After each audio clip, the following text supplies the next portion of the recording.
Start. दोस्तों नमस्कार, मैं संजय अग्रवाल। हमारे साथ अखिलेंद्र मिश्र जी हैं सर।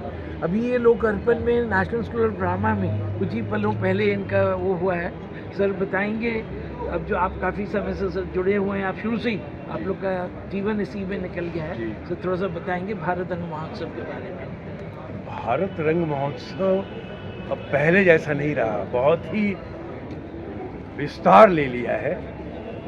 अब इसका जो विराट रूप है, जो व्यापक हुआ है, ये न कि सिर्फ भारतवर्ष बल्कि विदेशों में भी। अभी इस साल श्रीलंका कोलंबो में हो रहा है, नेपाल काठमांडू में हो रहा है, और भारतवर्ष के भी कई ऐसे राज्य हैं, कई ऐसे शहर हैं जहाँ भारंगम हो रहा है। पूरे देश से अलग अलग भाषाओं से लोक शैली सारी चीज़ें, ये इस तरह के प्लेज, ये समाज के संवर्धन में बहुत बड़ा योगदान होने वाला है। और अभी मुझे लगता है कि राष्ट्रीय नाट्य विद्यालय जो है अपने पूरे चरम पे आ रहा है। हाँ, पूरा जो विस्तार ले रहा है, तो एक अद्भुत योग है। आप देख सकते हैं कि पूरा कैंपस कैसे, मतलब एकदम जैसे लग रहा है कि इतना बड़ा उत्सव रंगमंच का शायद ही कहीं होता होगा। मुझे लगता है विदेशों में भी नहीं होता होगा इस तरह का उत्सव। आप राष्ट्रीय नाट्य विद्यालय के गेट के अंदर आएँ, हाँ जी, आपकी मनस्थिति बदल जाएगी। जैसे वो हम लोग बोलते हैं कि रामलीला के समय बिल्कुल भारत में होता है उस समय। और इस समय आप मतलब ये लगभग 62 साल हो गए हाँ जी, राष्ट्रीय नाट्य विद्यालय को, और 62 साल की यात्रा एक साथ आप यहाँ से शुरू होंगे और आप देखते जाएंगे हैं कि अरे ये क्या है, ये उस साल का, ये उस साल का, ये वो है, ये वो है, अरे ये तो मनोहर भाई हैं, अरे ये तो पंकज कपूर है, नसीर भाई है, ये राजेश विवेक है, अरे राजेंद्र गुप्ता है, ये नादिरा बाबा, अरे इस तरह की चीज़ें, और वो चेहरे याद आएंगे, अरे ये तो एसएम ज़हीर लग रहे हैं। इस तरह से जो है आप चेहरा ज़हीर साहब को देखते थे बिल्कुल दूरदर्शन पे ब्लैक एंड तो व्हाइट वो पूरी जो यात्रा है, जो प्लेज अलकाजी साहब जो करते थे, और वो जो सिलसिला जो शुरू हुआ, और उसके बाद मतलब सिलसिला ही चला, विराम गोपाल बजाज और फिर रतन ख्याम, इन लोगों ने जो प्रोडक्शंस किए हैं, कई ऐसे डायरेक्टर बीच में आए जो कमाल के प्लेज हुए राष्ट्रीय नाट्य विद्यालय और रेपर्टरी से। अपने आप में पुराने किले को नहीं छोड़ा राष्ट्रीय नाट्य विद्यालय। यहाँ की रेपर्टरी पुराने किले में जब तुगलक का शो होता था, मुझे याद है, और जब हम लोग तो बहुत छोटे थे, मनोहर भाई का एक अलग एंट्री जब होता था, मुझे याद है अंधा युग, जब राजेश विवेक अश्वत्थामा करते थे और जब बोलते थे ये मेरा धनुष है, धनुष अश्वत्थामा का, तो उनकी आवाज़ पिछले दीवार से टकरा के आती थी।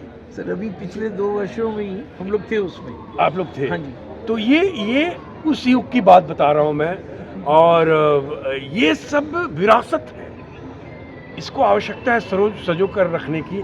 और राष्ट्रीय नाट्य विद्यालय ये बहुत ही बहुमूल्य योगदान भारतीय संस्कृति को, भारतीय रंगमंच को, भारतीय साहित्य को सहेज और संवारने का जो काम है वो अद्भुत। मेरा एक और सवाल है, क्योंकि अभी हम लोग 26 जनवरी हमारा गणतंत्र दिवस मनाया गया है। भारत के प्रधानमंत्री जो हमारे हैं वो एक विकसित भारत और विरासत को लेके चल रहे हैं कि 2047 में हमारा देश 100 साल आज़ादी को हो जाएगा। तो उसमें आप कहाँ पे देख रहे हैं कला को, और आप जैसे लोगों को उधर क्या उनका योगदान रहेगा 47 में? नहीं, सरकार का योगदान अब जाके संस्कृति के प्रति, रंगमंच के प्रति, साहित्य के प्रति ये रुझान बढ़ा है। जो अधिकारी भी आए हैं अब बहुत ही रंगमंच को लेके, साहित्य को लेके बहुत ही उत्साहित है। उनकी रुचि इतनी अधिक है, जो एक से एक IAS आए हैं। नहीं तो अक्सर क्या होता था कि अधिकारी अपने कार्य में व्यस्त रहते थे प्रशासन में, और इस तरफ ध्यान नहीं देते थे। अभी सबका इंटरेस्ट है, चेंज हो गया। सभी आके मतलब देख रहे हैं कि अच्छा ऐसा होता है, ऐसा भी है, ये होता है, ये प्रयोग है। तो इस तरह की बातें अभी हमारे जो राष्ट्रीय नाट्य विद्यालय के रजिस्ट्रार साहब हैं मोहंती जी, वो बता रहे थे कि कुछ लोग अफसरान आए और उन्होंने नाटक देखा, कहा कि ये पहली बार हो रहा है कि हम पैसे खर्च किए हैं और देखने के लिए मिल रहा है कि पैसा खर्च करने के बाद ये काम हो रहा है। आज तक हम पैसा देते ही रहे, काम देखा ही नहीं हमने। तो कहने का मतलब ये है कि ये रुचि अगर आ जाए, एक एक अधिकारी में आ जाए, क्योंकि देखिए पार्टियां आती हैं जाती हैं, सरकार बनती है बिगड़ती है, देश तो अधिकारी ही चलाते हैं। अधिकारियों की रुचि अगर रंगमंच में हो गया, संस्कृति में हो गई, अगर वो साहित्य को संभाल लिया उन्होंने, तो समाज का संवर्धन, समाज का जो पोषण है, समाज की जो उत्कृष्टता है वो अद्भुत हो जाएगी। सर आखिरी में बस आपको, क्योंकि महाकुंभ है, हाँ, जिसके 144 साल में बोल रहे हैं, तो महाकुंभ के लिए कुछ आप बोलते जाएंगे सर? देखिए महाकुंभ तो ये तो युगों से चलता आ रहा है, इसमें बड़े बड़े विद्वान बोलते हैं, लेकिन शास्त्रगत जो मुझे पता है यही है कि प्रयागराज वो स्थान है कि प्रयागराज एक बार अयोध्या जब आए तो उस समय उज्जैन के राजा विक्रमादित्य बैठे हुए थे वहाँ, गुप्तार घाट जो सरयू किनारे है अयोध्या में, और उन्होंने देखा कि एक सफ़ेद घोड़े पे एक विशालकाय पुरुष आया और घोड़े समेत सरयू नदी में समा गया। वो देखते रह गए। बाद में थोड़ी देर के बाद घोड़े समेत वो बाहर निकला, वो काला पुरुष जो कि चांदी की तरह चमक रहा था। उन्होंने प्रणाम किया कि आप अपना परिचय दीजिए।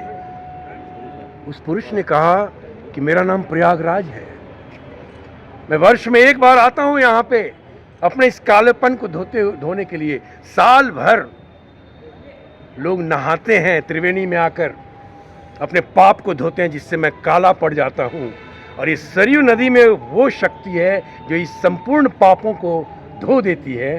तो मैं यहाँ आता हूँ अपने आप को पवित्र करने साल में एक बार, फिर मैं चमचमाते हुए वहाँ जाता हूँ, फिर एक साल की ये प्रक्रिया।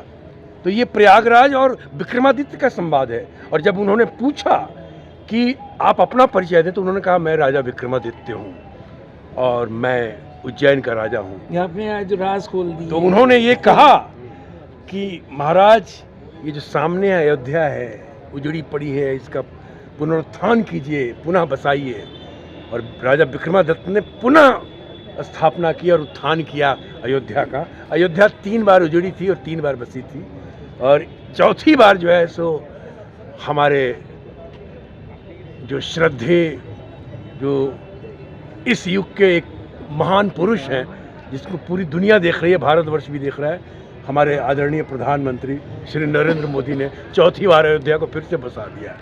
तो ये अद्भुत हुआ है योगी जी के नेतृत्व में। आपका बहुत बहुत धन्यवाद। और मैं डॉक्टर साहब आपको जोड़ना चाहेंगे तो आप भी एक बार शामिल। सर धन्यवाद। धन्यवाद। आइए सर।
पंचसायकं नमन्ये विपनायकं सुधामयुगलेखया विराजमानशेखरं